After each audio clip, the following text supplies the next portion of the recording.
Olá! Hoje então nós vamos falar sobre doenças evitáveis por vacinas. Então vocês já conheceram o Programa Nacional, a gente vai estar falando hoje sobre as doenças evitáveis. Eu não vou entrar em detalhe das doenças.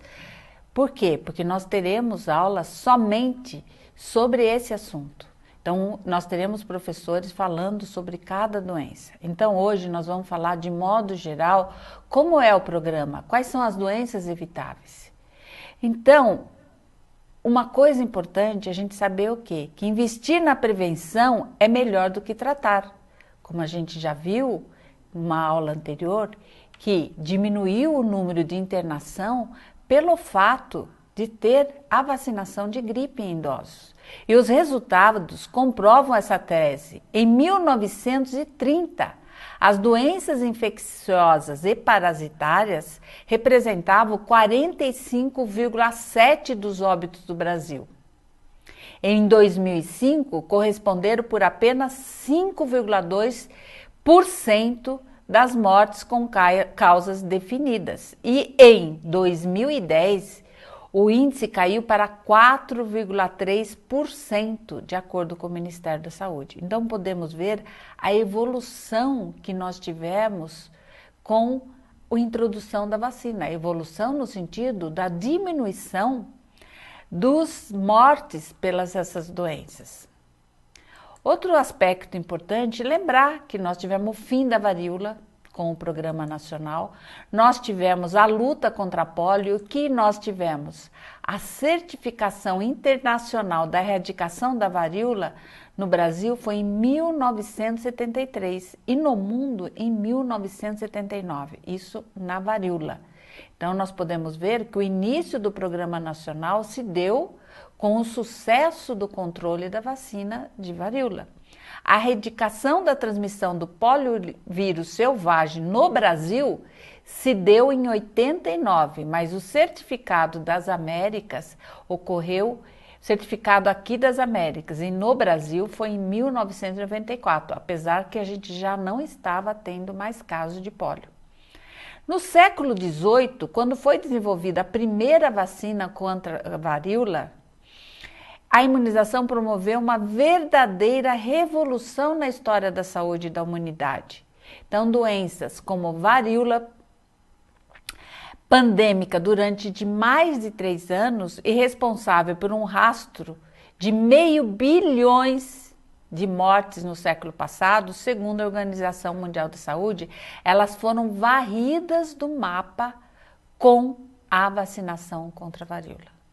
Então aqui a gente pode ver a evolução das vacinas, do desenvolvimento das vacinas. Então nós vemos aqui no início a de varíola, a gente vê aqui, muito não tendo vacina desenvolvida. Daí nós temos aqui o início da vacina da raiva, que aqui nós temos o Pasteur, que foi o que introduziu a vacina da raiva, e vocês vendo toda a sequência aqui dos anos e vendo que nesses últimos anos o número de vacinas desenvolvidas são muito grandes e ainda muito a serem desenvolvidas ou em desenvolvimento.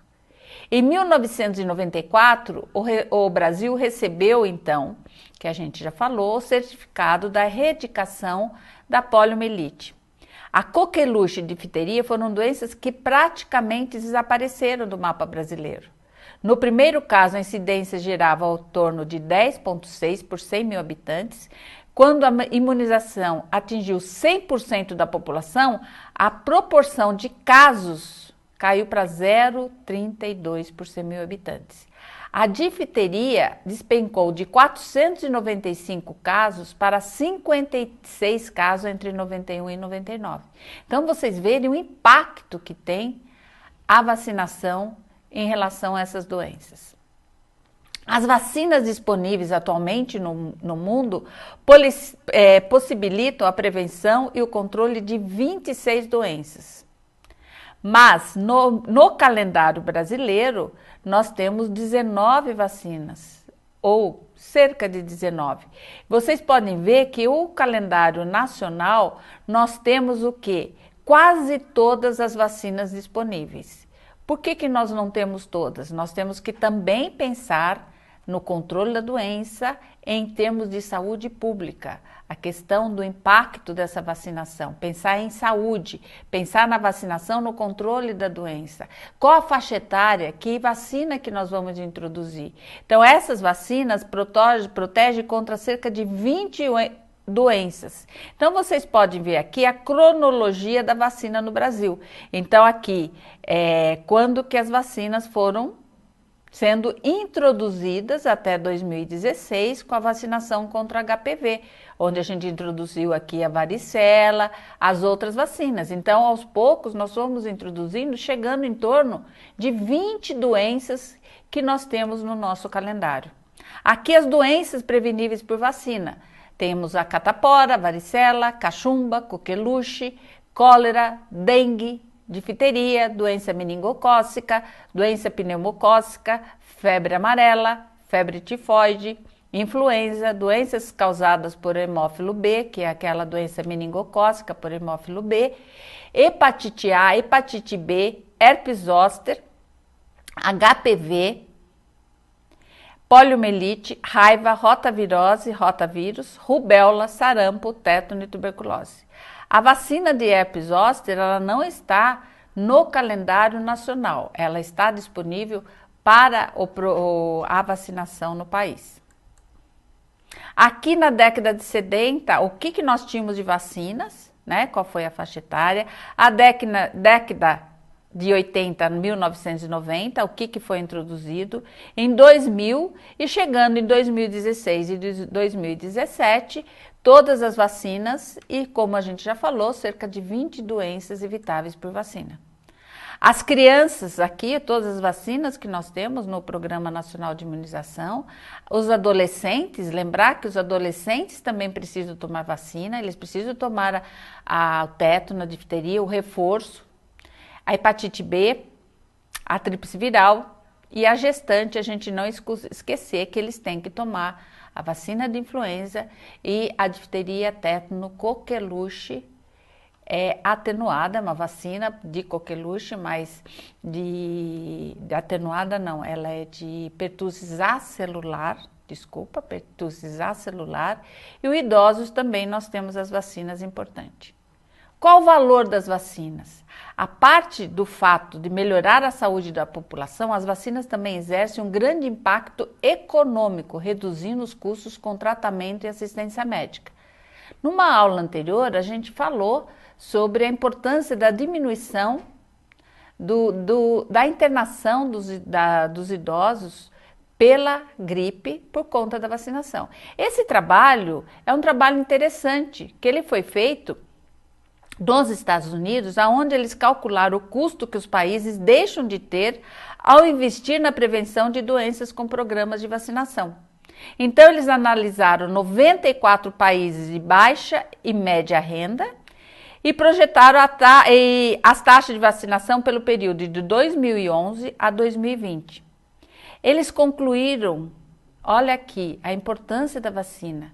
Para cada $1 investido em vacina, os países economizam $16. Então, de um investido, $16 está sendo economizado. Valor que deixam de desembolsar por não ter que lidar com as enfermidades que estão sendo protegidas pela vacina.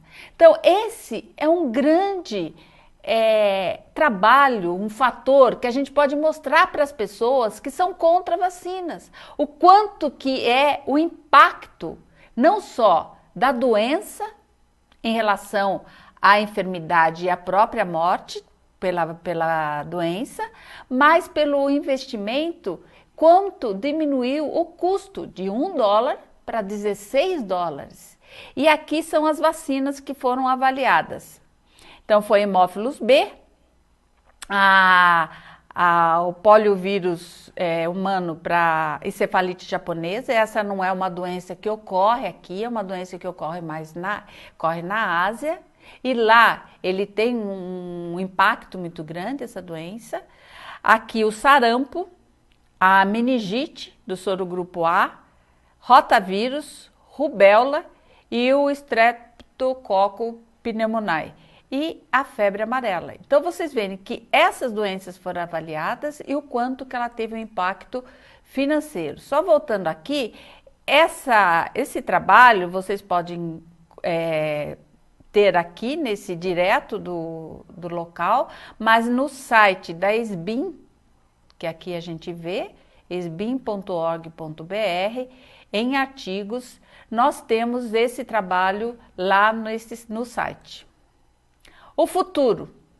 Graças aos avanços obtidos em diversas áreas de pesquisa e também no campo de imunização, já é possível produzir vacinas mais seguras e eficazes.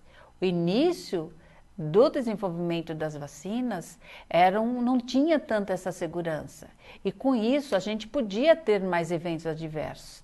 As vacinas atualmente, elas demora muito tempo para fazer. São feitos vários trabalhos, várias fases que a gente fala e que a gente foi discutido isso em uma aula, a importância que a gente vê desse investimento, desse trabalho de pesquisa na qualidade e na segurança das vacinas. Então, hoje, além de prevenção de doenças, os cientistas também procuram vacinas terapêuticas que estimulam o organismo a reagir para combater determinadas enfermidades, entre elas as infecções crônicas ou degenerativas.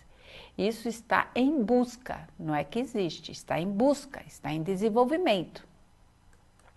Nós podemos ver então, aqui começou com o Jenner, né? Essa é a fotografia dele, da primeira geração de vacinas, quando se inoculava a população às bactérias ou vírus causadores das doenças, depois de submetidos a tratamentos que os atenuavam ou inativavam, então as vacinas eram atenuadas e inativadas, as modernas pesquisas de vacinas de DNA que trabalham com material genético do vírus ou bactéria. As pesquisas deram um salto quântico nesse campo. Então nós vamos ver aí nas aulas cada vacina. Nós vamos ter uma aula só para falar sobre o desenvolvimento dessas vacinas, falar o que são vacinas atenuadas, inativadas, quais são essas vacinas.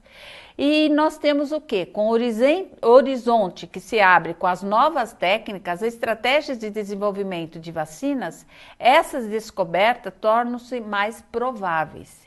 Então, o que nós vemos? O futuro, o que se busca? Prevenir outras formas de câncer. O exemplo de que já se ocorre hoje pela vacina HPV, inclusive pela vacina de hepatite B, que ela protegeu e protege contra o câncer de fígado. Então, o que protege contra o câncer de colo do útero, o HPV e a hepatite B. Então, hoje estão sendo estudados e tentando desenvolver várias vacinas para outros tipos de câncer. Apesar, então, que a gente nos preocupa, apesar de todo o esforço para desenvolver vacina, ainda não conseguimos. Há décadas ou alguns tempos que a gente tenta desenvolver a vacina de HIV, a de hepatite Z, do vírus sincicial respiratório, que é aquele que dá em crianças, aquela tosse, aquele problema sério que nós temos em crianças. Uma das principais causas em recém-nascidos e crianças, a vacina de malária, né? Há quanto tempo a gente precisa dessa vacina e não foi desenvolvida ainda? Então a gente vê que tem um campo aí grande para desenvolver, mas ainda temos vacinas que estão sendo estudadas há muito tempo e não conseguimos chegar a uma vacina para essas doenças. Aqui nós vemos vacinas de desenvolvimento, então a gente tem várias vacinas em desenvolvimento, que a gente fala doença de Chagas, uma doença antiga, que não conseguiu ainda uma vacina. Temos a de dengue nós já temos, mas tem outros tipos de vacina de dengue sendo desenvolvidas. Nós temos várias vacinas, como a da malária, que eu falei aqui para vocês, né? Então, as exigências regulatórias que fornecem os parâmetros de segurança e eficácia que norteiam os processos de pesquisa, desenvolvimento e produção das vacinas também se sofisticaram e tornaram-se mais rigorosas ao longo do tempo. Para atendê-las, muitas vezes, o fabricante terá que realizar algo em torno de 500 testes de controle de qualidade para uma única vacina. Então, muitas vezes a gente ouve na televisão, na mídia, descobriram a vacina para Zika. Mas não é assim, descobriu, amanhã vai ter. Ela tem todo um tempo de desenvolvimento. Então a gente estima que a descoberta de uma vacina ao seu licenciamento transcorre em média de 10 a 15 anos. É um processo demorado e caro. E de cada 10 novas candidatas que estão sendo testadas, apenas uma chegará de fato ao mercado. Então todo esse processo de desenvolvimento de vacinas, ele é bem longo. Inclusive, como a gente já viu, algumas vacinas já há décadas que não conseguiu ainda ter uma vacina eficaz. Aqui lembrando dessas vacinas, a malária, a esquistossomose, na realidade, a gente já está em fase bem avançada aqui no Brasil, feita pela Fiocruz, e a doença de Chagas. A conclusão que nós temos, a Organização Mundial de Saúde estima que de 2 a 3 milhões de mortes no mundo são evitadas todos os anos como resultado de vacinação. Então a gente vê o quanto que a vacina é importante. Aproximadamente 116 milhões de crianças ao redor do planeta recebem vacinas básicas e, junto com elas, proteção contra um grande número de doenças infecciosas, muitas delas fatais. Por outro lado, algumas doenças, como a gente já falou, AIDS, câncer de pulmão, hepatite C, fazem cerca de 2 milhões de vítimas por ano no mundo, mas ainda não temos, está sendo estudado, pesquisando. Apenas no Brasil, os tumores de próstata e de mama são responsáveis por quase 30 mil mortes por ano. São doenças com alta incidência e elevadas taxas de mortalidade, para as quais não existem vacinas disponíveis. Grandes esforços estão sendo realizados no mundo inteiro para reverter essa situação. Então, o que nós concluímos? O quê? Que a erradicação e eliminação de doenças como poliomielite, sarampo e rubéola foram possíveis, doenças evitáveis, e que foram possíveis o controle e até mesmo a eliminação de algumas vacinas. Proteção de toda a sociedade. Quando você vacina um grupo de pessoas, você está protegendo a sociedade, vacinando as pessoas, porque elas vão deixar de ter as doenças, porque o grupo maior que são atingidos por essa doença está sendo protegido. Redução dos custos assistenciais, como a gente falou, diminuição de mortes, diminuição de internação e também o custo de cada $1 gasto por vacina, nós economizamos e chegamos à economia de $16. E milhões de vidas são salvas. Então, o que nós gostaríamos de concluir hoje? As vacinas representam um dos maiores casos de sucesso da medicina moderna. Nas últimas décadas, possivelmente, nenhum outro programa de saúde pública tem obtido resultados tão relevantes em larga escala em todas as faixas etárias para a melhoria da qualidade de vida das populações. Então, a importância das vacinas e o quanto que está sendo desenvolvido, quando temos novas pesquisas em vacina, em doenças evitáveis que estão sendo desenvolvidas para que sejam evitáveis por vacina, e isso é um fator muito importante para a população, a saúde da população. Então é isso que a gente gostaria de deixar, e aqui a gente vai deixar, vocês poderão depois consultar a bibliografia que nós trabalhamos para esse assunto. Então, obrigada.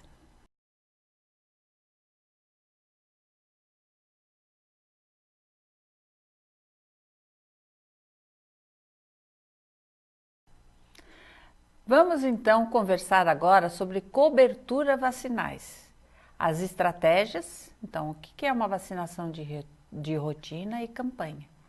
Isso é muito importante a gente falar sobre isso, porque é através da avaliação das vacinas aplicadas que nós podemos saber se estamos então vacinando o público alvo para essa vacina e para assim a gente poder ter o controle das doenças. Então a história começa com a campanha mundial de erradicação da varíola, idealizada nos anos 50, sobre essa questão do conceito da cobertura vacinal. Porque até então se pensava na vacinação para a pessoa não ter a doença. Então vacinava 1, 2, 3 para não ter a doença. Mas no caso da campanha de erradicação da varíola, que começou e foi idealizada, foi-se pensado então em quê? Que os conceitos de cobertura vacinal, vacinação de bloqueio e controle de erradicação de doenças através da vacinação. Então foi a partir desse controle, a erradicação da varíola, é que foi então construído a necessidade da cobertura. O que é a cobertura vacinal? Cobertura, o que é? É o indicador que expressa a proporção da população que foi vacinada e que mede se o público-alvo e as metas de imunização foram alcançadas e se a estratégia funcionou.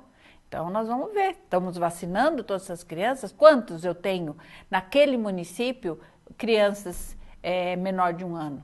Eu atingi essa cobertura, eu vacinei essas crianças contra a BCG, contra a difteria. Quantas gestantes eu tenho? Eu atingi essa cobertura, eu atingi esse número de gestantes. Então, isso é a cobertura. Quanto mais pessoas receberem determinada vacina, maior será a cobertura vacinal. Se eu tenho 100 crianças para vacinar e vacinar 99, claro que é melhor do que vacinar 80, porque a cobertura é proporcional ao número de vacinas aplicadas. O Brasil registra índices elevados de cobertura vacinal, especialmente nos primeiros anos de vida, quando a cobertura chega praticamente 100% das crianças. Vacinação, como é a BCG, a primeiro vacina aplicada, muitas, e a maioria, muitas vezes aplicada na maternidade, a gente atinge uma cobertura alta. Mas o grande desafio, como é que nós conseguimos atingir outras doses, outras faixas etárias? Isso nós temos que atingir em todas as vacinas e homogeneamente em todos os municípios. Há municípios, no entanto, que não chega a sequer a 40% da população que deveria ser vacinada. Então, esse é um desafio muito grande que se tem. Como que nós vamos atingir essa cobertura? Então, quais são as dificuldades? Nós temos muitas dificuldades, mas uma que a gente não pode deixar de existir, não pode existir, que é oportunidades perdidas. Por quê? Essa pessoa foi lá, o trabalho das equipes de saúde com a população, ela tem que ser grande, porque a criança, muitas vezes, ela vai acompanhada, sempre vai acompanhada da mãe. A mãe pode estar gestante. Foi perguntado se ela tomou vacina? Foi orientado que essa mãe gestante precisa tomar vacina? Foi perguntado se tem um irmão que precisa também tomar vacina? Então, a gente não pode deixar de ter oportunidades perdidas. Os profissionais devem estar sempre atentos para utilizar todos os contatos para perguntar aos pais e se os seus filhos estão vacinados ou lhe falta alguma dose, o mesmo fazendo em relação aos adultos, idosos e gestantes. Então, não podemos ter oportunidades perdidas. Outra coisa, nós temos que avaliar, planejar. Nós não podemos só vacinar, hoje vou abrir a sala, vou vacinar. Eu tenho que estar em constante avaliação, em constante planejamento. O processo de planejamento busca definir as condições necessárias ao alcance de objetivos. Então, para atingir o objetivo meu, que é vacinar um número de crianças ou número de doses, eu tenho que planejar, eu tenho que pensar como eu vou atingir, antecipando possíveis resultados ou efeitos sobre uma determinada realidade, situação ou problema. Então, planejamento é fundamentalmente avaliar o passado, como é que eu estava, quanto eu vacinei, qual a população tinha, quanto de doença dessa população, sondar o futuro, tomar decisões e executar. Então, eu não consigo só executar para fazer uma efetiva vacinação se eu não conseguir avaliar esses itens. Olhando de forma particular a atividade de vacinação, pode-se dizer, por exemplo, que saber aonde se quer chegar é definir o grupo ou grupos-alvo que deve proteger em determinado território utilizando vacinas. Aonde eu quero chegar? Eu quero chegar a 100% das crianças. Eu preciso vacinar os adolescentes. Eu vou aqui chamar para vir aqui tomar vacina? Mas será que se eu for aonde eles estão, vai ser melhor? Então, isso nós temos que planejar. Saber qual é o melhor caminho. Então, qual o caminho que eu devo seguir? Então, é esse sentido que nós temos que entender. E percorrer diz respeito à estratégia. Então, qual o caminho? E como que eu vou chegar lá? Que será utilizada para alcançar a cobertura vacinal pretendida da população-alvo. Meta. Tem a cobertura vacinal. Meta é a quantificação do objetivo. Uma meta precisamente definida concretiza as intenções de quem planeja, e facilita o processo de acompanhamento e avaliação. Na vacinação, as principais metas são definidas em termos de percentuais de cobertura. A definição desses percentuais de meta toma como base o grau de eficácia da vacina e as características epidemiológicas de cada doença.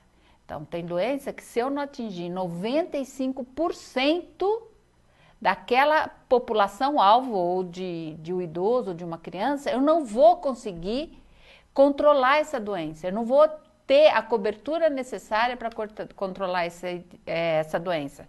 São índices que precisam ser alcançados e mantidos em forma homogênea.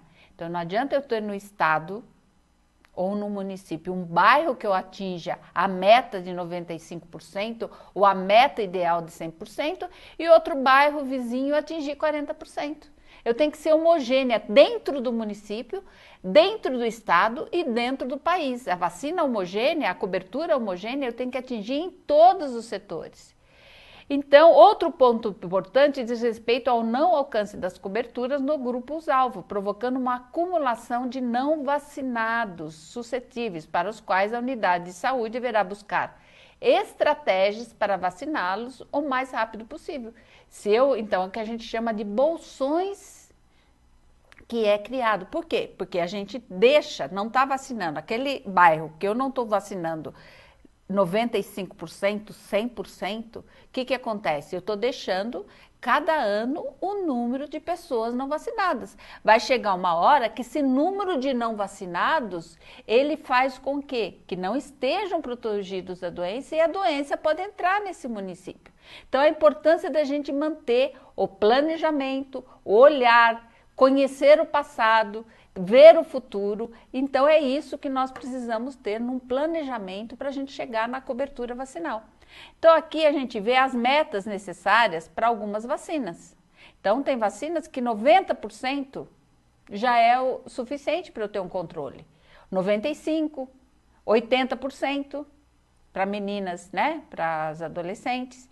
Mas o que a gente tem que deixar sempre claro, o importante, o que a gente busca, claro que esse número de meta é importante, porque a gente consegue, como a influenza, 80% da população, eu consigo ter um resultado no controle da doença.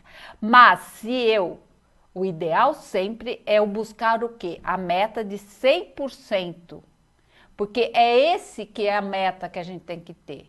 80% já é um bom resultado, ele controla a doença, ou 95%, mas sempre nós temos que buscar o 100%. Avaliação e ação. Então, nós planejamos e eu tenho que avaliar. E qual ação que eu vou ter? Então, outro ponto importante diz respeito ao não alcance das coberturas no grupo-alvo. Então, eu tenho que estar avaliando, eu tenho que ter constância nisso. Eu tenho que ter essa informação correta. Nós vamos ter uma aula aqui para discutir o sistema de informação. Não adianta o Programa Nacional ter a vacina, oferecer a vacina e não for anotado o número das vacinas aplicadas. O que acontece? Eu não vou ter essa avaliação, não sei se está atingindo a meta. Eu vou ter doença, por quê? Porque eu não vacinei corretamente? Mas por que eu não vacinei corretamente? Eu não anotei isso, eu não avaliei? Então, isso é importante a gente ter consciência. Para os quais a unidade de saúde deverá buscar estratégia para vaciná-los o mais rápido possível. Então, na minha avaliação, eu vou falar, poxa, a vacinação que eu estou fazendo aqui, não estou conseguindo atingir o adolescente. O adolescente, que precisa tomar HPV, ele não está vindo. Ou a gestante não está sendo vacinada. Ela está passando em uma consulta médica, está passando no serviço e não está sendo orientada para tomar vacina. Então, na dependência da realidade da população e do território em torno da unidade de saúde, caracterizada na análise da situação, pode ser necessário estabelecer metas relacionadas ao quê? Como é que eu vou atingir a vacinação de públicos específicos, como uma população indígena? Quilombolas, assentamentos, população de rua. Como é que eu vacino? Eu vou aqui abrir uma unidade, vocês vão procurar lá o serviço de saúde e tal para tomar vacina. Isso atinge? Eu tenho que fazer essa avaliação. Como é que eu vou fazer para vacinar? Asilados, população privada de liberdade. Como é que eu tenho? Eu tenho que levar a vacina até lá. Qual a estratégia? Como é que eu faço? A vacinação de outros países, por exemplo, a gente tem hoje situação em fronteira nossa que está vindo população, por exemplo, perto da Venezuela, nós temos outras fronteiras que também vêm as pessoas. Eu preciso saber, elas estão sendo vacinadas lá? Quais as vacinas que tem lá? Aqui, para o controle da doença, eu preciso que eles estejam vacinados. Porque senão eu estou trazendo um grupo, um bolsão de suscetíveis que eu estou tendo no meu município. Por quê? Estão vindo pessoas não vacinadas. Então, essa avaliação, esse planejamento tem que ser constante. Não podemos esquecer os estudantes, adolescentes, trabalhadores. Isso é um aspecto que é fundamental. A gente fala muito dos locais de difícil acesso. Mas como é que a gente atinge? Aqui, por exemplo, em São Paulo, um grande centro urbano, que as pessoas saem de madrugada da casa, 5 horas da manhã, 4 horas da manhã, vão trabalhar em outro bairro que dista cerca de 2 horas de condução, 3 horas, e retorna somente 9 horas da noite. Nossa, mas a unidade está aberta todo dia, como é que não é vacinado? Então, isso nós temos que pensar. Como que eu atinjo essas pessoas que não têm horário para tomar a vacina de segunda a sexta? Então, eu devo abrir no sábado? É uma alternativa. Eu devo abrir em alguns dias do mês, em horário específico? Ou eu tenho que fazer essa vacinação nos locais que essas crianças estão, nas creches? Vacinar nos locais de trabalho? Vacinar nas universidades? Vacinar nas escolas? Nós temos que avaliar, nós temos que planejar. Então é isso que é importante a gente saber. Então a gente não pode esquecer de ter, não adianta só falar, eu tenho que atingir 100% de cobertura. Mas como eu atinjo? Como é que eu planejo? Como é que eu avalio? Então isso é importante. Então a estratégia, o que é? É esse ponto que nós queremos chegar.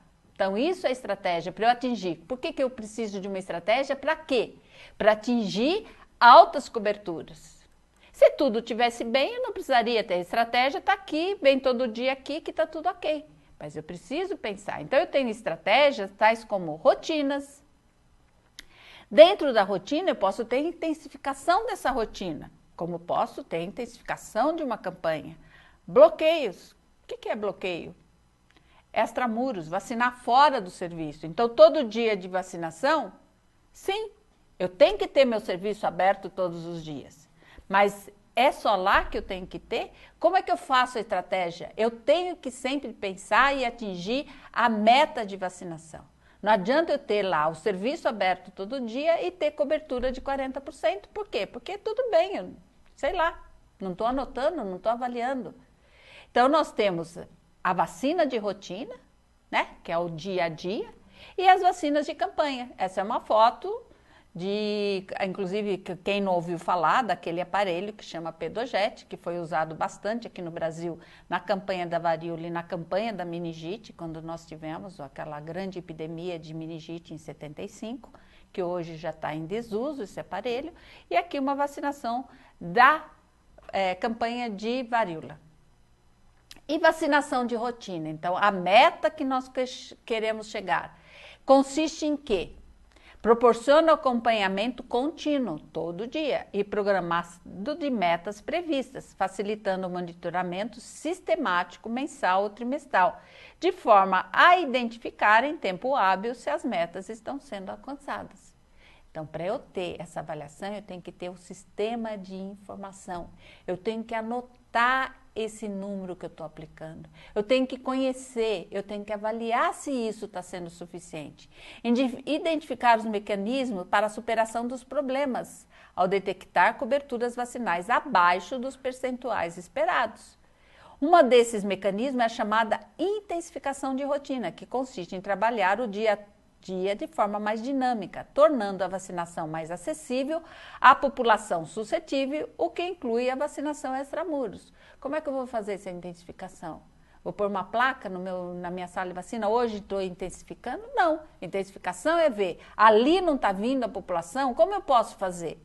Eu vou vacinar, então, programado que eu vou vacinar, conversar com o Ministério, está conversando com o Ministério da Educação, mas não adianta conversar aqui. A Secretaria está conversando com a Secretaria da Educação, mas vocês, lá no município, vocês vão entrar em contato com essa escola e ver quando que eu posso vir aqui vacinar, né? Eu sou da época que eu tomava vacina de varíola, eu não podia entrar na escola sem ter tomado a vacina de varíola.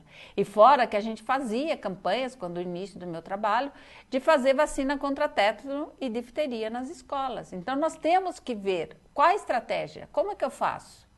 Programar com uma igreja local, que no dia tal eu vou levar a vacina após a missa, após o culto, são várias estratégias que podem ser pensadas. A intensificação de rotina é bastante válida, principalmente quando é preciso cobrir os bolsões suscetíveis.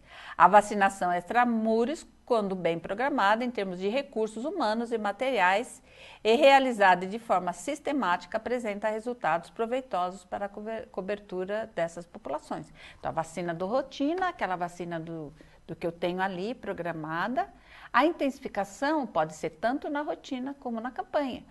O bloqueio, a vacinação extramuros nada mais é do que eu fazer a vacinação naquele local que não tem como ir não tem unidade básica de saúde, não tenho como eu chegar até lá todos os dias, então existe a vacinação extramuros que a gente vai conversar daqui a pouco.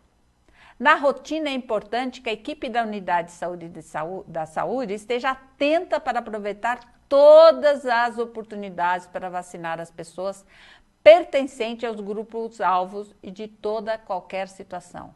Muitas vezes uma criança, adolescente, uma grávida, adulto, idoso frequenta a unidade de saúde por qualquer motivo e não há articulação no sentido de encaminhamento dessas pessoas à sala de vacinação. Então a gente já conversou sobre isso. Vai lá, passa na consulta de gestante, passa lá na consulta do enfermeiro, na consulta do médico e ninguém fala para ela que ela tem que ir tomar a vacina. Essa integração do serviço, da sala de vacina com os demais serviços é super importante. Uma medida importante é o estabelecimento de vacinação fora do horário normal, que a gente já falou para vocês sobre isso. Então, o que é a vacinação extramuros? São adotadas em função de uma necessidade operacional ou epidemiológica, tornando a vacinação mais acessível à população. Então, baseia-se geralmente na organização de equipes que vão trabalhar fixadas ou não, equipes móveis que vão garantir determinado itinerário, cobrindo, por exemplo, núcleos de população remotos, assentamentos, até mesmo a vacinação casa a casa, escolas e trabalho. Pode ser usada para a busca de não vacinados, populações que provavelmente não procurarão a unidade de saúde, como a população de rua, a população acampada, em periferia das cidades, boias frias. Então, tudo isso tem que ser pensado. A gente está repetindo. Eu sei que eu estou repetindo, mas eu acho que isso a gente tem que ficar bem claro, que não é só as pessoas virem até a vacina. Nós temos que levar a vacina também. É uma atividade, o bloqueio. O que é o bloqueio de vacinação? É uma atividade prevista pelo Sistema de Vigilância Epidemiológica, sendo executada quando da ocorrência de um ou demais casos de doença prevenida por vacina. Por exemplo, vocês têm um caso de meningite meningocócica, num surto, você vai fazer a campanha ali para quê? Para controlar a doença. Como tivemos há pouco tempo a epidemia, o sarampo em Pernambuco, Fortaleza. O que ocorreu? Foi feita toda uma estratégia de vacinar os bloqueios, de vacinar a campanha, para você controlar aquele surto. Com o bloqueio, a cadeia de transmissão da doença é interrompida. Esse é o objetivo do bloqueio, mediante a eliminação dos suscetíveis. Os critérios para a definição da área de cobertura e uma operação de bloqueio estão definidos no guia de vigilância. Então, a vigilância, esse trabalho tem que ser feito conjunto com a vigilância epidemiológica, porque aí eles estão sabendo quantos casos que estão tendo, qual a faixa etária que estão tendo, e daí, junto com a vigilância epidemiológica, tanto do Estado como do Ministério, ou junto com o do município, é que vai definir qual é a área, qual a população, onde que eu tenho que atingir. Então, o bloqueio é para interromper essa transmissão, dessa cadeia de transmissão de uma determinada doença evitada por vacina. Então, isso tem que ser sempre discutido. A vacinação de bloqueio, ela é uma avaliação que tem que ser feita junto com a vigilância epidemiológica. E campanha de vacinação, o que é? Campanha é uma ação que tem um fim determinado, específico, é uma estratégia com abrangência limitada no tempo. Não tem uma campanha de vacinação por tempo indeterminado, que visa, sobretudo, a vacinação em massa de uma determinada população com uma ou mais vacinas. Campanha é uma ação que é bem conhecida, né? A gente já faz, e o início das campanhas foram isoladas, como a da varíola, e depois, pelo Programa Nacional de Imunização, o início das campanhas de poliomielite. A intensa mobilização da comunidade, principalmente por meio dos veículos de comunicação de massa e também a ampliação do número de postos, faz com que a população fique mais próxima da vacina. Então, numa campanha, eu ponho mais postos, ponho postos em escolas, como já ocorreu no início da controle da campanha de pólio, punha nos shoppings, põe em escolas, põe em praça, em um bar numa região que é centralizada para poder chegar a essa cobertura. Agora, ela tem um alto custo financeiro e a grande mobilização de recursos humanos. Eu tenho que investir mais pessoas, eu não consigo só com o meu número de pessoas fazer essa vacina. A oportunidade da campanha deve ser aproveitada para administrar todas as vacinas em crianças ou em outros grupos de risco, iniciando ou completando o esquema de vacinação estabelecido. Então, no início da campanha de pólio, se fazia só a pólio. Depois foi visto que era necessário fazer outras vacinas. Era um momento que eu estava ali, que eu podia, então, não só fazer a pólio, como as demais vacinas, que até hoje é feito dessa maneira. Aproveitar aquilo que a gente falou, não deixar as oportunidades perdidas. Hoje se tem experiência acumulada de diversas campanhas, como a gente já falou, varíola, poliomielite, sarampo, como rubéola congênita. Além disso, a disponibilização de uma série de novas vacinas, o que contribui para uma clara definição do que significa o uso de uma vacina como medida de controle ou erradicação de uma doença de coletividade ou seu uso como medida de proteção individual. Então, a gente já tem várias experiências. A campanha foi necessária e muitas vezes continua sendo necessária, mas não posso só ser uma estratégia. Uma coisa que a gente vem falando há um tempo, a gente não pode esquecer, a Política Nacional de Atenção Básica estabelecida em 2006. A vacinação faz parte da atenção básica. A vacinação não é a sala de vacina, ela é dentro de um serviço de atenção básica. Então, esse serviço ele tem que estar em conjunto, tem que se trabalhar em conjunto. Não adianta a minha sala estar lá sem estar conversando com as demais pessoas desse trabalho. Foi adotada na perspectiva de organizar e fortalecer esse primeiro nível de atenção, organizando o serviço e orientando a prática profissional de atenção à família. No contexto da vacinação, a equipe de estratégia de saúde da família avalia a caderneta e a situação vacinal e encaminha a população da unidade de saúde para iniciar ou completar o esquema vacinal. A gente vai estar falando um pouco mais sobre a visita, sobre a estratégia de saúde da família, que é a visita no domicílio. Então, o agente comunitário, que é uma pessoa ou profissional muito importante nessa estratégia, ele tem e é treinado, faz parte da sua função, ver a caderneta de vacina, orientar. Agora, muitas vezes, passa como uma meta da estratégia só o menor de 1 ano. E ele vai lá ver a caderneta do menor de 1 ano. Ele tem que ver a caderneta e tem que ver a situação vacinal de todas as pessoas dessa família. Faz parte do trabalho dele. É importante aquilo que a gente falou, que haja integração entre a equipe da sala de vacinação e as demais equipes de saúde, no sentido de evitar as oportunidades perdidas de vacinação, que se caracterizam pelo fato de o indivíduo ser atendido em outros setores da unidade de saúde, sem que haja verificado a sua situação vacinal, ou haja encaminhamento à sala de vacina, algumas vezes até vacinar na casa. Muitas vezes o agente comunitário vê que lá tem um idoso que não pode sair de casa. Ele não tem condições de ir até a sala de vacina. Por isso que a estratégia de saúde da família é muito importante. Você vai ver no local, o médico faz parte também dessa visita, o enfermeiro também faz parte, o auxiliar de enfermagem faz parte. Porque é uma equipe que trabalha na estratégia de saúde da família. Então, essas pessoas têm que estar conscientes, têm que estar sendo trabalhado junto com a sala de vacinação. Não existe estratégia de saúde da família, não existe equipe de saúde da família que não esteja integrada com a sala de vacinação. Eu faço trabalho nessa família com esse indivíduo com diabetes, com hipertensão, ensino a tomar a insulina, ensino a tomar os remédios na hora certa. E por que não falar da vacina? Porque em alguns casos eu não tenho que levar a vacina até lá, ou saber por que não está vacinando? Qual horário? Tem dificuldade por quê? Então, essas questões não é sair automaticamente e verificar a caderneta de vacinação, mas entender o que está acontecendo.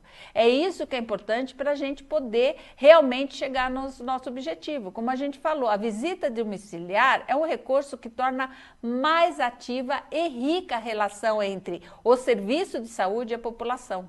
O diálogo com a família na moradia também ajuda os profissionais a ter uma visão mais objetiva da realidade da vida e saúde da população. Então, por quê? O que está acontecendo que não está conseguindo vacinar? Chega às 9 horas da noite, pergunta, será que se a gente colocar aqui uma vacinação no sábado, na unidade, vocês vão poder ir? Ou no sábado é o dia que essa mãe tem para lavar roupa, para fazer compra, para cuidar da casa e não pode nem sair para vacinar? Também o sábado não é ideal, então é o domingo. Então, nós precisamos conhecer essa realidade. A visita domiciliar é a principal base do agente comunitário de saúde. Então, isso, como a gente já falou anteriormente, ele tem que identificar as situações de risco à saúde. Esse é o papel dele. Agora, o risco de saúde também não é a pessoa não ser vacinada? Ou é só ela ter a pressão alta? Não. Ela tem diabetes, ela oferece risco, e ela não, sendo diabética, ainda não tomar a vacina de gripe ou a vacina que é necessário. Qual o risco? O risco aumenta. Então, essa avaliação tem que ser feita. Orientar sobre as formas de prevenção. Eu oriento, faço trabalho da importância da medicação de hipertensão, oriento sobre as outras doenças que se tem, e a vacina. Também não é importante? Tem que fazer parte do agente comunitário, não é só olhar a caderneta. Informar sobre quando a família deve dirigir o serviço de saúde e também a localização. Então, a visita de domiciliar na vacinação pode ser organizada para avaliar o estado vacinal, fazer busca ativa de faltosos que foram identificados pelo serviço ou fazer a investigação de casos de doenças e agravos. Então, onde tem o programa de saúde da família, a finalidade da visita, que interessa diretamente a vacinação, pode ser atendida por essas equipes, que já têm essa atividade em rotina de trabalho. Então, vamos trabalhar junto no trabalho com as equipes de saúde da família. Então, o trabalho tem que ser em conjunto. Aí, um trabalho de agente comunitário. Agora, então, nós falamos até agora de como a gente pode ajudar a nossa cobertura. Então, nós temos que trabalhar, temos a vacina de rotina, de campanha, de bloqueio extramuros. Como eu posso estar trabalhando? O agente comunitário é uma pessoa importante? E outro lugar, a nossa sala de espera. As pessoas estão lá esperando consulta, tratamento dentário. Então, vamos trabalhar nessa sala de espera. Para o quê? Para orientar sobre o tema de vacinação. É importante motivar as pessoas a perguntarem. Por quê? Por que não estão tomando vacina? Vamos conversar. Que dúvida só? Ah, eu li lá, um amigo meu no Facebook mandou que a vacina HPV, as crianças desmaiaram e depois da vacina.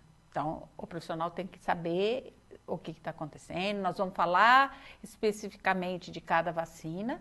Então, ele vai falar, não é assim, aconteceu isso, isso, isso. Vocês são autoridade em saúde, vocês vão ser as pessoas que vão informar corretamente. As iniciativas programadas não substituem as informações dentro da sala, é um outro objeto, outro objetivo. A definição da programação de atividades na sala de espera é precedida de discussão com os profissionais. Claro, eu não posso falar, vou aqui fazer a minha fala sobre vacina. Nós temos que discutir o que é o objeto, conversar se é o auxiliar de enfermagem, se é conversar lá, vamos conversar com a equipe de enfermagem, o que vai ser falado, o que está acontecendo aqui. Então, é uma coisa que nós temos que estar trabalhando. Outra coisa que nós podemos trabalhar no nosso município, na nossa região, motivação. Motivar a população em geral da vacinação para fazer a vacina, tanto adulto, criança, adolescente. O que é isso? Nós precisamos ter uma articulação efetiva com a comunidade. Então, eu tenho que conhecer aquela comunidade. Claro, você fala, município de São Paulo eu não consigo. Mas eu tenho o quê? Nossas unidades básicas de saúde, nós temos a nossa região, por exemplo, a equipe de saúde da família, ela tem a sua região, ela conhece qual é a casa daquela região, ela conhece o seu território. Ela sabe que lá eu tenho 200 casas, eu tenho 300 famílias. Eu conheço casa a casa, eu conheço a região. Então, essa articulação, eu tenho que ter articulação com o líder dessa comunidade, muitas vezes eu tenho o vereador dessa região, então eu tenho que ter o padre, o pastor dessa igreja, essa articulação eu tenho que ter. Então, a iniciativa também tem que ser do próprio serviço, procurar os lugares públicos, os lugares que a gente pode estar vendo sobre a vacina. É importante esse contato com os líderes locais, como a gente falou, professor, padre, pastor, para colaborarem na organização e divulgação da reunião. A utilização de meios audiovisuais, cartazes, folhetos, planilhas, ajuda bastante na condução do trabalho. Da mesma forma, pode-se dividir os pacientes em grupos para uma discussão mais rica e produtiva. Trabalhar, então, depende de cada região. Tem região que eu trabalho ali com o rádio daquela região. Outros eu vou trabalhar com o líder daquela comunidade. Vou trabalhar lá tem um grupo que faz teatro, vou trabalhar com esse grupo de teatro. Como a gente vê em eventos culturais, por exemplo, na cidade, naquela região, naquele local, eu tenho o dia do santo dali, então eu posso estar trabalhando com isso. Então, trabalhar naquele dia da festividade. É imenso o campo para exercício da criatividade, tem muita coisa, e criatividade é que não falta para nós brasileiros. Então, é um meio que nós podemos usar para melhorar a cobertura vacinal. Gincanas, comunicação, competição esportiva, feiras da saúde, muitas vezes as escolas fazem essas feiras de saúde. Vamos então estar junto com essas escolas para que na feira de saúde seja colocado o tema de vacinação. Então, aqui, por exemplo, em Minas Gerais, tem um trabalho junto lá no campo do Cruzeiro. Então, é feito no dia de jogo um programa, uma divulgação da importância da vacinação. Vamos aqui, né, jogar, imagina, um jogo aí de Corinthians, entrar uma faixa de que é importante vacinar, é importante de todos vacinarem. Então, eu acho que são fatos que nós temos que estar observando, que a gente pode estar trabalhando. Porque se eu atinjo a cobertura vacinal, eu vou ter, por exemplo, através de várias coisas. E para atingir, ou com campanha, ou com rotina, eu vou ter que ter os movimentos de mídia, os movimentos tanto rotina como campanha. Não só em campanha que eu posso usar esses métodos. Medo de injeção, gente. Isso ocorre. Nós temos que saber que as pessoas têm medo. Não adianta eu achar que as pessoas vão tomar vacina e falar, nossa, a vacina é importante, tem que tomar. Gente, as doenças estão sendo controladas. As pessoas têm que dar vacina na criança contra o tétano, difteria. Quem já viu difteria? Contra a coqueluche no segundo mês de vida. Quando que ela viu essa doença? Hepatite B, ela vê? Quantos que ela vê? Então ela tem que saber que é importante, por quê? Porque se eu não vacino, eu aumento o número de suscetíveis e essa doença pode entrar e minha criança está descoberta. O tétano, na realidade, é individual. Se aquela pessoa, não adianta ter 99,9% de vacinados e uma não ser vacinada, essa uma pode ter tétano. Então é importante a gente saber que não é uma coisa subjetiva. As pessoas hoje têm medo da reação porque a vacina pode doer, pode dar uma reação local, mas eles falam, poxa, mas eu não tenho essa doença. Então esse conceito nós temos que estar cientes disso.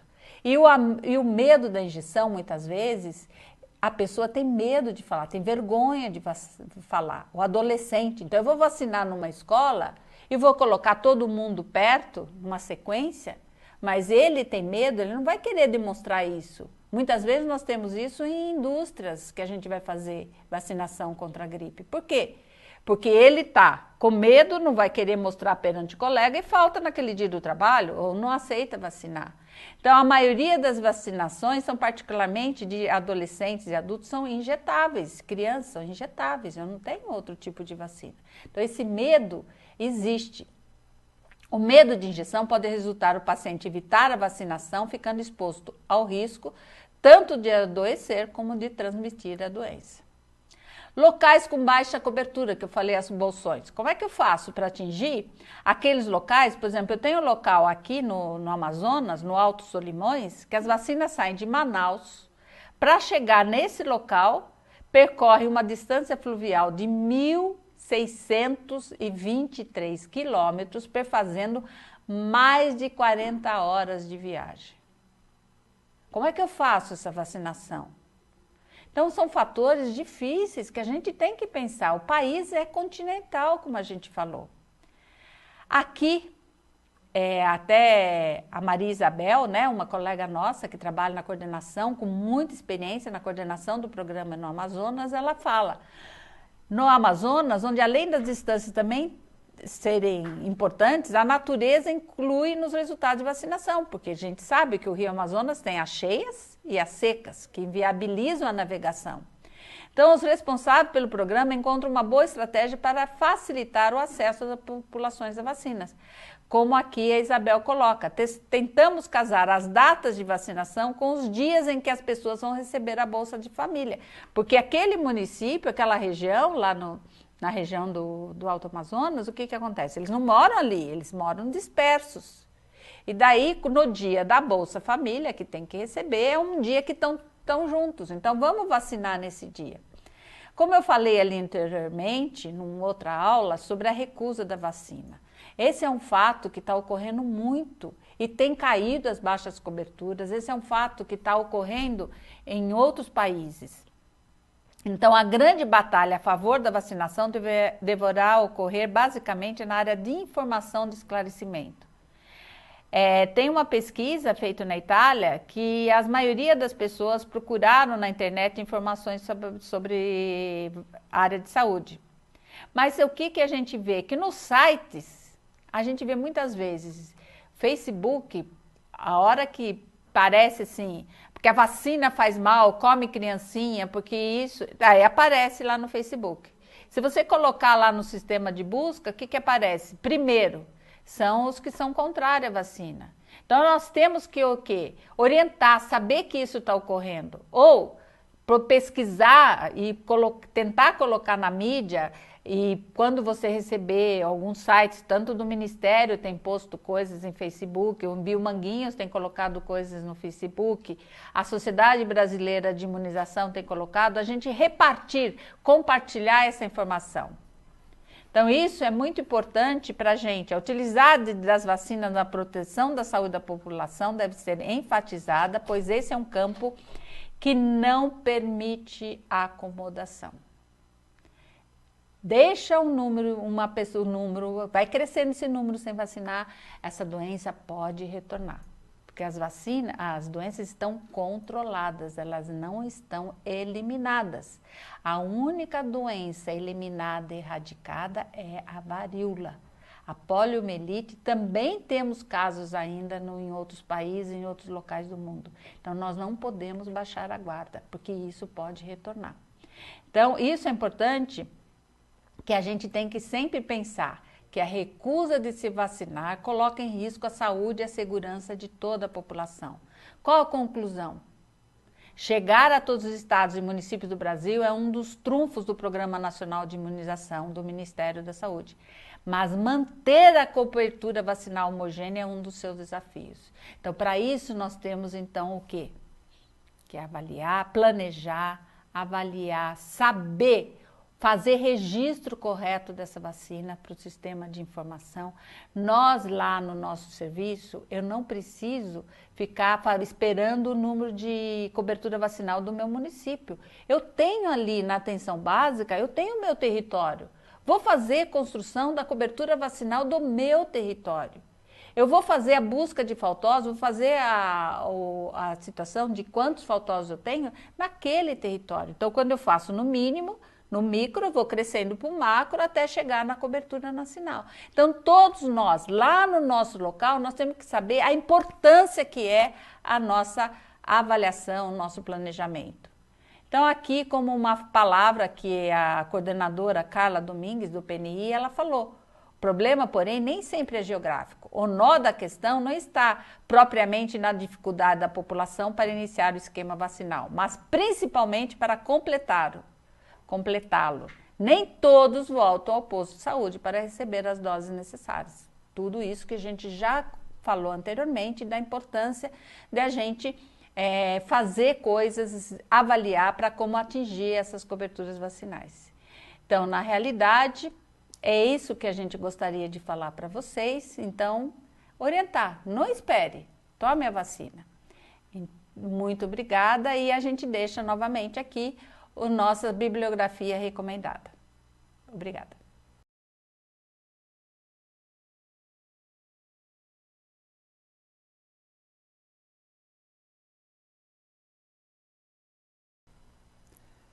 Eu gostaria de parabenizar a comissão organizadora de patrocinar esse evento e agradecer muito o convite de participar, que eu acho muito importante a divulgação para todos os profissionais da saúde.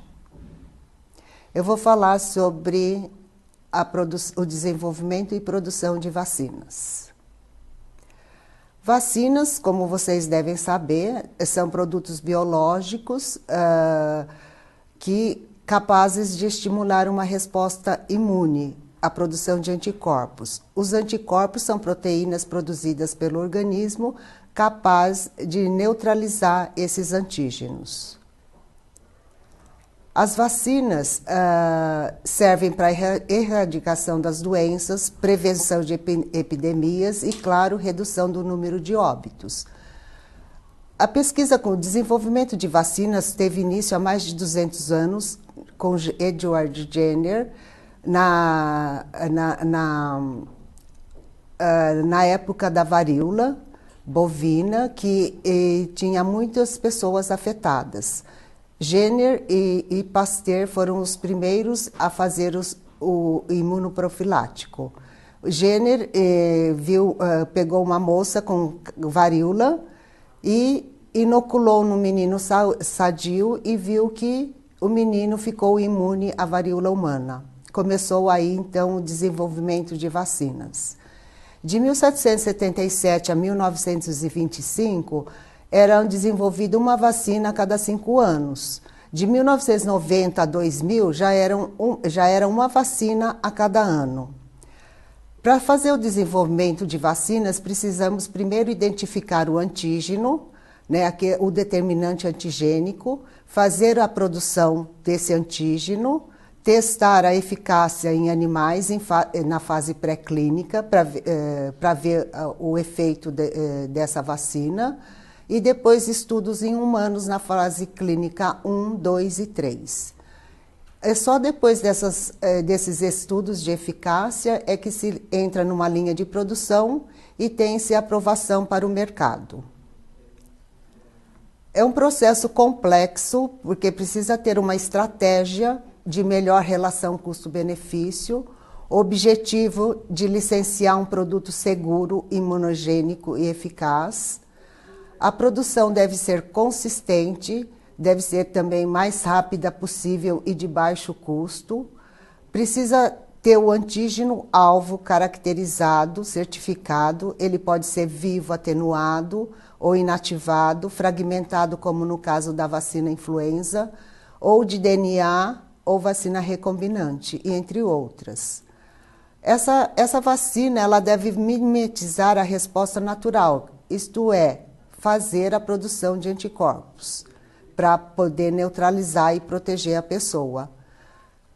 Também pode-se estudar adjuvantes que potencializam essa resposta da vacina e também no processo de desenvolvimento de vacinas é necessário estudar as formas de aplicação, que deve ser o mais fácil possível de se administrar. É um investimento alto, de 10 a podendo chegar a $1 bilhão, e o desenvolvimento de uma vacina pode durar de 1 a 20 anos. A primeira etapa do desenvolvimento da vacina é ter o determinante antigênico, né, o antígeno-alvo, para depois fazer o cultivo desse antígeno. Depois do cultivo vem a etapa de processamento, que são várias etapas em que se vai purificar o antígeno, e para depois ter o produto concentrado a granel. Ainda não é a vacina, é o princípio ativo que vai fazer a composição da vacina. Em todas as etapas temos vários testes de controle de qualidade. Depois de aprovado pelo controle de qualidade é que se faz a formulação e o invase para no final poder obtermos a vacina. Todo esse processo pode demorar de 15 a 40 dias, então é muito longo o processo de produção de uma vacina. Para o desenvolvimento, cada etapa é estudada, então por isso que pode demorar até 20 anos para se ter o produto final, a vacina, nos frascos envasados. A primeira etapa é o cultivo do antígeno, mas antes do cultivo de antígenos é necessário preparar um estoque desse antígeno. Então, temos a cepa vacinal, que é o determinante antigênico que vai compor a vacina. Ela deve ser testada, certificada, avaliada e depois liofilizada ou em forma líquida, ela é estocada nessa forma. A partir dessa cepa vacinal, fazemos uma amplificação dessa cepa, fazemos passagens dessa cepa para obter um volume razoável de cepa vacinal e é distribuído também em frascos, ampolas ou tubos. E aí nomeamos essa primeira passagem como banco de vírus semente. A partir de uma ampola do banco de vírus semente, produzimos o banco de vírus trabalho, amplificamos mais e fazemos um número maior de ampolas. No banco vírus semente, normalmente podemos produzir de 20 a 50 ampolas e no banco trabalho de 100 a 400 ampolas.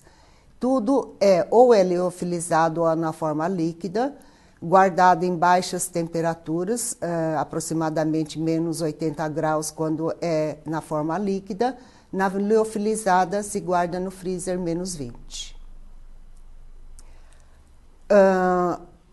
Uma vez tendo a cepa vacinal, produzido o banco estoque, banco trabalho, com todos os testes necessários, vamos fazer o crescimento desse determinante antigênico, que pode ser bactérias, como no caso difteria, tétano, pertussis, vírus, como o caso da raiva, influenza, ou recombinantes, quando se tem uma levedura, uma bactéria ou outro micro-organismo recombinante que vai expressar a proteína nesse alvo em forma de partículas semelhantes a vírus.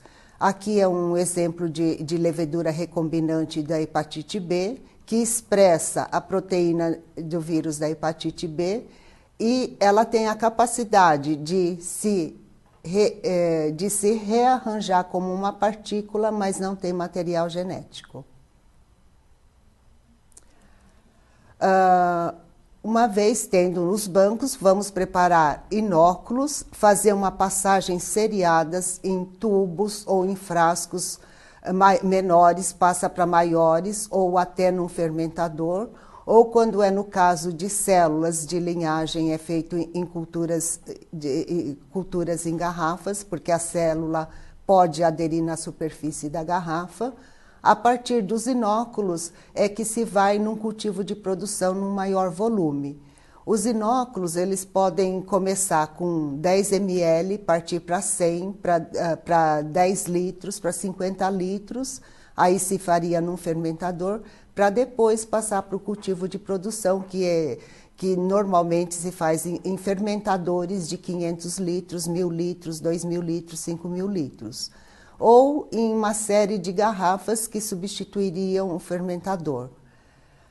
No caso da influenza, não preparamos passagens de inóculos e o cultivo de produção é em ovo. Então, o inóculo, uma ampola do banco trabalho, é diluída num volume conveniente e inoculado diretamente no ovo.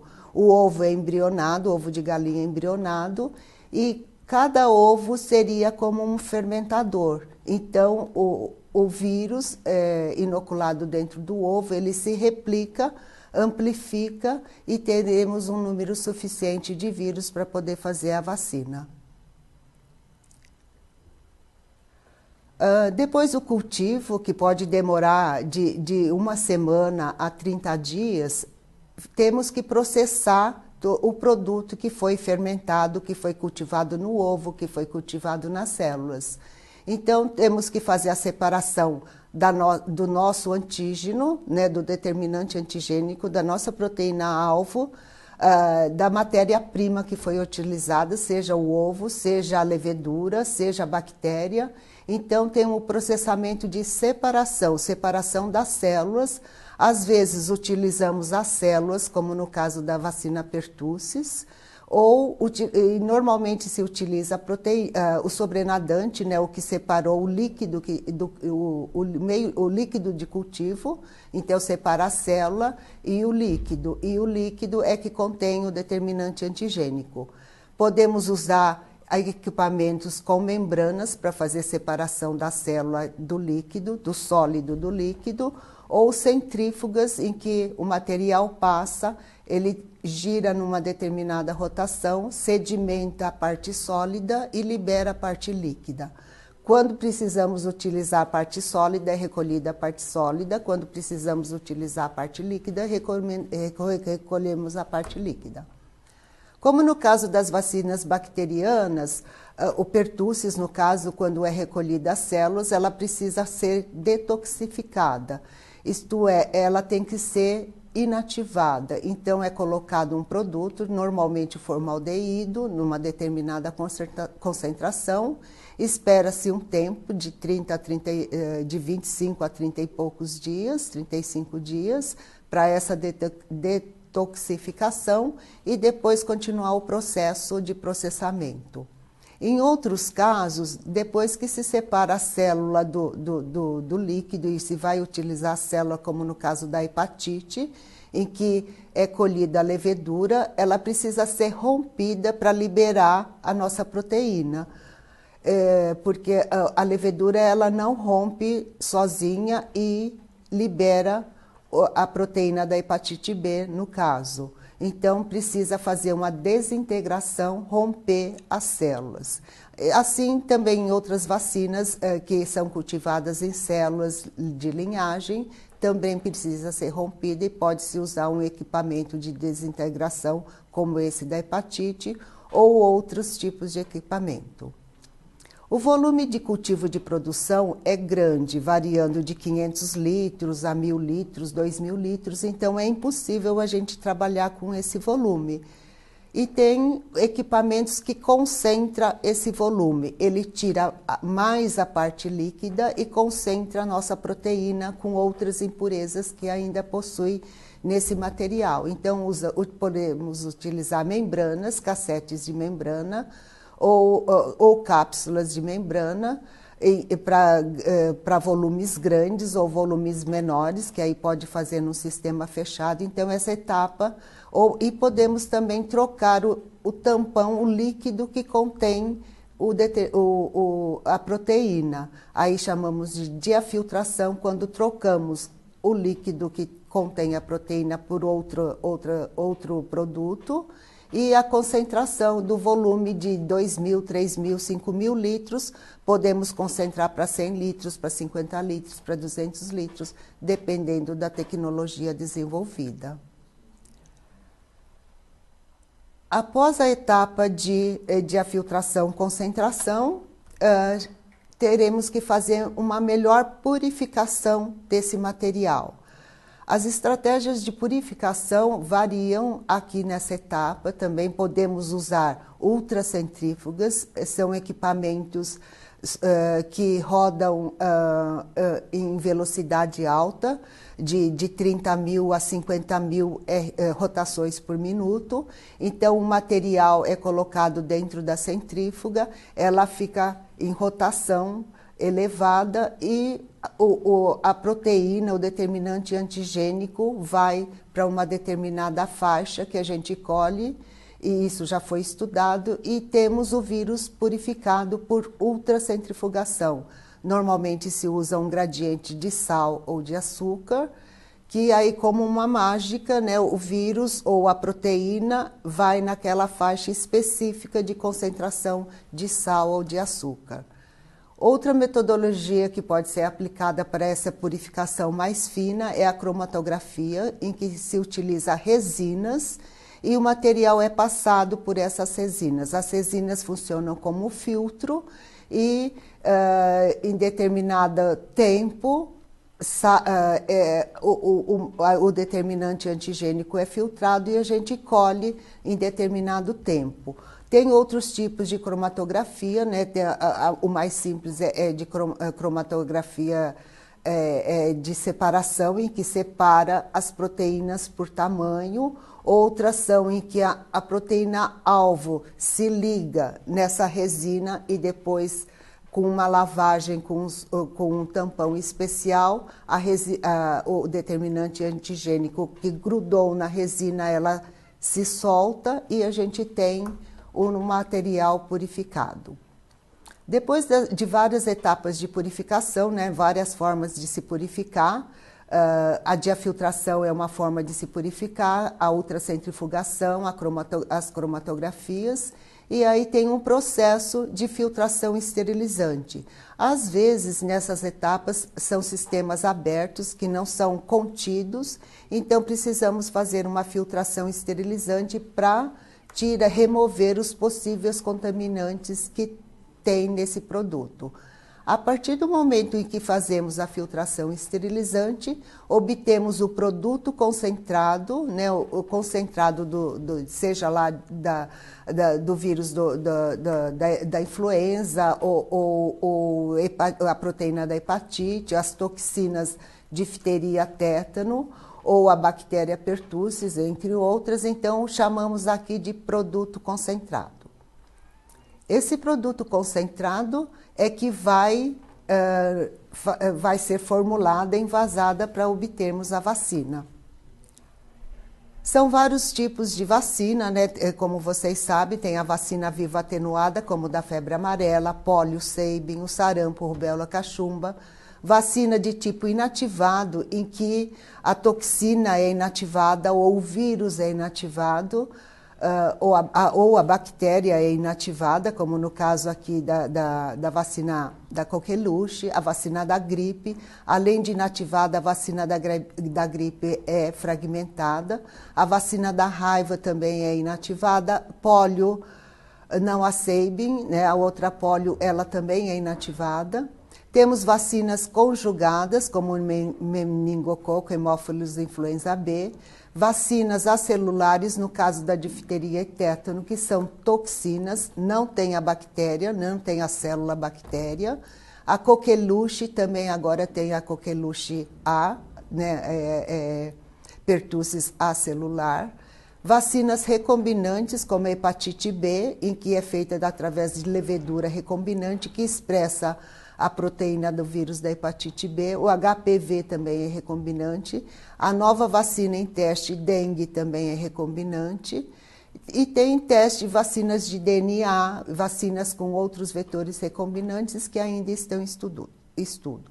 Aqui são alguns produtos do Instituto Butantan, né? Vacina influenza, DTP, a dupla adulta, vacina de hepatite B, HPV, entre outras.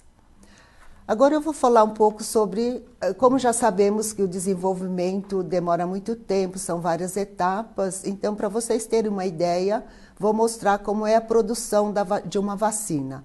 No caso, a vacina influenza. A vacina influenza é produzida no Instituto Butantan. O Instituto Butantan pertence à Secretaria de Estado da Saúde e também sob a Coordenadoria de Ciência, Tecnologia e Insumos Estratégicos em Saúde. O laboratório de influenza, né, pertence ao Serviço de Virologia e nós trabalhamos praticamente com todos os departamentos do Instituto, desde a diretoria, a divisão de produção, a garantia de qualidade, o controle de qualidade, o setor de formulação em vase, estoque, engenharias, o RH também nos ajuda muito, entre outros. E o nosso único cliente é o Ministério da Saúde. Toda a produção de vacinas e soros é entregue para o Ministério da Saúde. A vacina de influenza, ela é parte de uma transferência de tecnologia que o Instituto Butantan fez com a Sanofi Pasteur da França. É uma vacina baseada em ovos embrionados de galinha, então ela é produzida em ovos embrionados de galinha. Aqui, comparando com o desenvolvimento de uma vacina, tivemos que desenvolver toda a parte de produção, né, dessa vacina no Instituto Butantan e como exemplo, né, de desenvolvimento de vacina, então essas 3 primeiras etapas é o cultivo, né, recebemos os ovos de galinha embrionados, inoculamos os ovos e fazemos a colheita de um líquido que tem dentro do ovo, chamado de líquido alantóico. Então essa é a primeira parte de uma produção de vacina. Depois, depois da colheita vem a parte de processamento e etapas de purificação. Então, temos a purificação, que é por ultracentrifugação em um açúcar, no gradiente de sacarose, a fragmentação e inativação viral, para depois fazermos a filtração esterilizante e temos o produto concentrado, que no caso chamamos de suspensão monovalente. Concentrado. A vacina da influenza é composta, como vocês sabem, de 3 cepas. Vírus influenza A, 2 tipos, né, o H1, H3 e o vírus influenza B. Então, precisamos produzir as 3 cepas para depois começar a formulação em invase. Depois da formulação em vase é que temos a vacina, né, nos frasquinhos, chamado de vírus influenza fragmentado e inativado. A produção da vacina influenza é sazonal, né, então a gripe é sazonal mais nos finais dos meses do outono e com um pico no inverno. Então, o Butantan faz parte da Rede Mundial de Vigilância da Gripe, da Organização Mundial da Saúde. Essa organização seleciona as cepas que vão compor a vacina que nós vamos usar no nosso próximo inverno. Então, o anúncio é feito em setembro de cada ano, no final de setembro. Então, a nossa produção da vacina só pode começar após setembro, possivelmente outubro, porque temos que importar as cepas, preparar o banco de trabalho e aí começar a produção. A produção é em forma de campanha, porque temos que produzir 3 cepas. Então, primeiro produzimos uma cepa, aí todo o laboratório é limpo, é descontaminado para começar a segunda cepa e depois começar a terceira cepa. Então, a produção das cepas se dá entre setembro a março e a formulação em vase da vacina começa em fevereiro. Aí tem o envio para o Ministério da Saúde, o Ministério da Saúde distribui e ter a campanha da vacinação a partir de abril. Então, demora mais ou menos 5 a 6 meses a produção da vacina para que ela tenha ali na prateleira, na geladeira dos postos de saúde.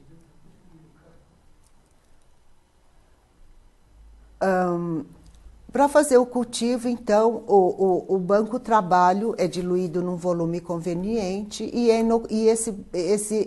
essa diluição do banco trabalho é inoculado em ovos. Né? A inoculação é feita automaticamente, uma máquina injeta automaticamente o inóculo dentro do ovo, na cavidade allantoica, né? O ovo de galinha embrionado entre embrião de 10 a 11 dias. Então, o ovo tem uma câmara de ar, o local onde se aloja o embrião, que a gente chama de cavidade allantoica, então o vírus é depositado diretamente na cavidade allantoica. O vírus se replica dentro de células do embrião, células do ovo, células da membrana do ovo, e depois de 2 a 3 dias de incubação, né, esses ovos são colocados em incubadoras, com temperatura controlada, aproximadamente 34, 35 graus, para que o vírus se replique e o embrião sobreviva, né? Então, depois de 2, 3 dias de replicação viral, né, o vírus penetra na célula, replica e é liberado no líquido allantoico.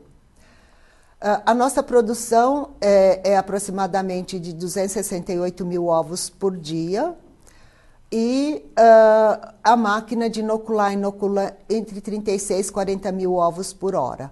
Então, para inocular os quase 300 mil ovos, são necessários aproximadamente 10 horas de trabalho ininterrupto.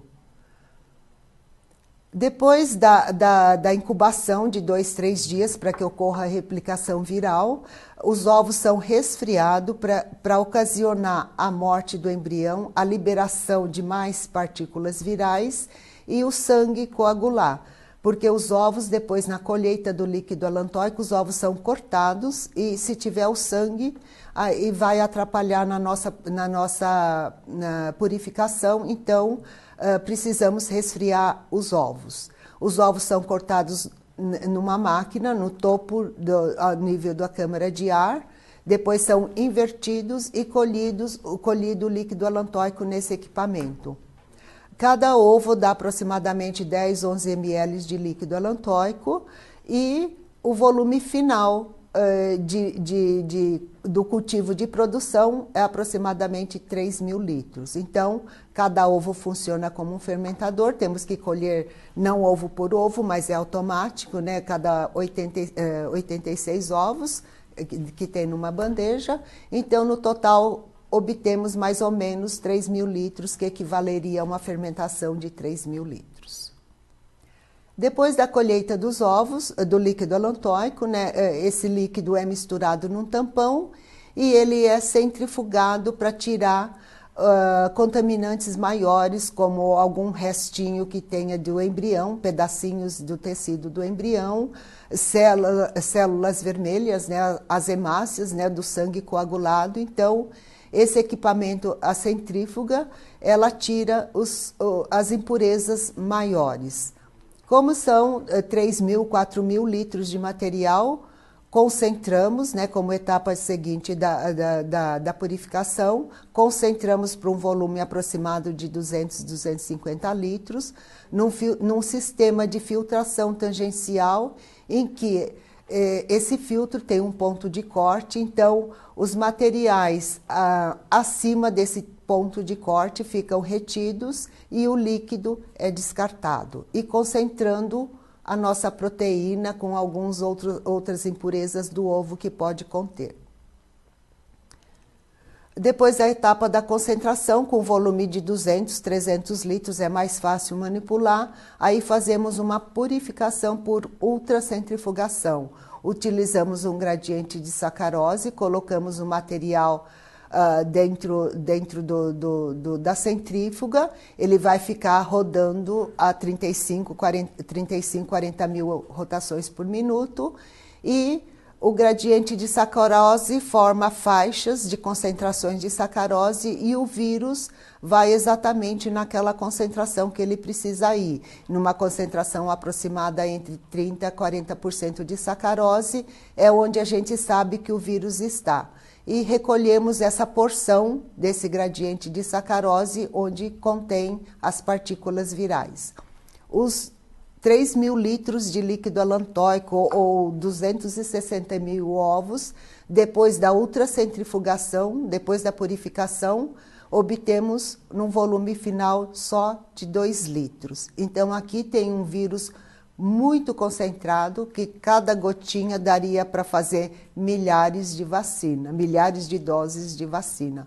Então, essa etapa é a etapa mais cara, a etapa mais sensível, onde uma gotinha do material daria várias doses de vacina. Depois da concentração, purificação do vírus em 2 litros num gradiente de sacarose, porque ali naqueles 2 litros tem praticamente apenas os vírus influenza, esse material é diluído num volume conveniente, entre 10 a 25, 30 litros, e fragmentado. Fragmentado, o vírus está inteiro, aí no momento que colocamos um detergente, o vírus fragmenta, esse detergente rompe a camada lipídica e temos o vírus fragmentado, por isso que a vacina chama também vacina da gripe fragmentada. E depois da fragmentação fazemos uma pequena limpeza também para tirar os pedaços muito grandes do vírus e diluímos novamente para um volume conveniente para a gente inativar, porque pode ser que nem o 100% do vírus seja fragmentado. Então, para garantir que todos os vírus, os fragmentados já são inativos, mas se porventura ficou algum vírus inteiro, ele vai ser inativado pelo formaldeído. Essa etapa de fragmentação e inativação demora mais ou menos 5 dias, né? Obtemos um volume grande, né? Mais ou menos 40 a 70 litros, dependendo da cepa. Tem cepa de influenza H1 ou cepa de H3 ou a cepa B, que rende de maneiras variadas. Depois de obter esse material fragmentado e inativado, temos a suspensão monovalente, fazemos uma filtração esterilizante em membranas de 0,22 micra, que vai tirar algum possível contaminante. Tem a amostragem pelo controle de qualidade e o material, a suspensão monovalente, estocamos em bombonas e cada lote, cada 268 mil ovos por dia, podemos obter de 80 a 150 litros de suspensão monovalente concentrada. Aqui também tem os testes, cada etapa tem os testes de controle de qualidade, aqui são os testes de controle de qualidade final. O prazo para o término dos controles aproximadamente 15 dias. Então, a vacina do cultivo de produção, da inoculação nos ovos, até a purificação, até a filtração esterilizante, a vacina, a suspensão monovalente demora mais ou menos entre 10 a 15 dias esse processo de produção. Mais os 15 dias de controle de qualidade, então, seria teoricamente um lote de monovalente em 30 dias. Mas como temos a produção todos os dias, né, em época de campanha de produção, todos os dias recebemos ovos, seja sábado, domingo, feriado. Então, por mês, produzimos 30 lotes de monovalente. Precisamos produzir 3 cepas, então a cada 2 meses mudamos de cepa. Em cada campanha utilizamos aproximadamente 50 milhões de ovos, 50 ou 60, quase, dependendo do rendimento, podemos utilizar até 60 milhões de cepa. Cada ovo, dizemos que dá uma dose de vacina trivalente. Quando falamos em suspensão monovalente, cada ovo daria 3 doses de vacina monovalente. Mas quando é a vacina final trivalente, um ovo corresponde a uma dose de vacina. Então, como produzimos para o Ministério aproximadamente 40 a 50 milhões de doses de vacina, utilizamos também o mesmo número de ovos. Depois de produzir as 3 cepas, mais ou menos no mês de fevereiro, enviamos as bombonas de monovalente das 3 cepas, porque aí já teremos as 3 cepas produzidas. E a terceira cepa é o início da produção. E ao mesmo tempo que se faz a formulação em invase, continuamos produzindo a terceira cepa. E então esses 3 monovalentes são enviados para a seção de formulação, que vai misturar as 3 cepas, diluir num volume conveniente com um tampão, para que cada meio ml corresponda a uma dose de vacina. Cada dose de vacina tem 15 microgramas de cada tipo de influenza, 15 microgramas de H1, 15 microgramas de H3 e 15 microgramas de B. Então, se faz a formulação, aguarda-se um tempo, 3 a 5 dias, para que se faça testes de controle de qualidade mais específicos e esse material formulado é enviado para a seção de invase, que vai colocar essa vacina a granel, né, bruta, nos frascos multidoses. Então, aqui é a máquina de invase, injetando, né, a vacina influenza em cada frasco. Depois, cada frasquinho é colocada a tampa de alumínio, chamamos de recravação. Tem também a inspeção visual, que todos os frascos passam por equipamento e descarta aqueles que por acaso possam conter algum fiapo, alguma partícula. E depois vem a etapa da rotulagem, né? E isso é feito, a invase é um dia só, a formulação, cada lote dá aproximadamente 1 milhão de doses de vacina. E o invase também é feito praticamente num dia só. Às vezes acontece algum problema com os equipamentos, então é deixado para o dia seguinte, mas é uma jornada de 8 a 10 horas por dia. O laboratório de influenza trabalha 24 horas, porque tem processo que começa às 5 horas da tarde e vai acabar às 5 horas da manhã do dia seguinte. No setor de invase também, em época de campanha, eles trabalham num turno diferenciado para poder dar tempo de entregar no prazo para o Ministério da Saúde. Depois da rotulagem, tem o empacotamento, né, colocar os frascos multidose de 10 doses cada frasco nos bercinhos e colocar na caixa. Tem novamente os controles de qualidade, que demora pelo menos 15 dias, e tem toda a documentação a ser preparada para poder entregar para o Ministério da Saúde. Então, aqui já é o produto final, né, com acondicionamento, e depois de uma quarentena, o produto é entregado para o Ministério da Saúde para a campanha de vacinação em abril. É isso que eu tinha que falar sobre desenvolvimento e produção de vacina. Agradeço mais uma vez, muito obrigada pelo convite, é um prazer e parabéns à comissão.